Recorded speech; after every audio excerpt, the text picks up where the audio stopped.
My future mother-in-law, 59F, and future father-in-law, 62M, asked me, 26F, to let them be the only parents at my fiancé's, 26M, and my wedding, because my parents are my brother, 40M, and sister-in-law, 40F. Sorry for the long and maybe confusing title.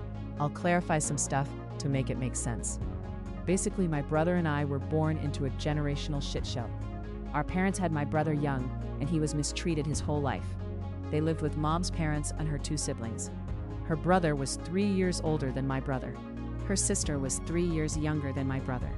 Our grandparents were even younger having mom than our parents were having my brother. There was a lot of addiction and alcoholism in the family.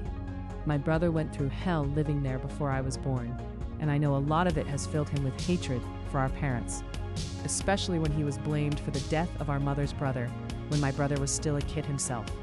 When I was born, he was forced to step into the role of a parent for me, and it still wasn't enough, and I was removed from the house when I was 3. Neglect and physical abuse were the reasons.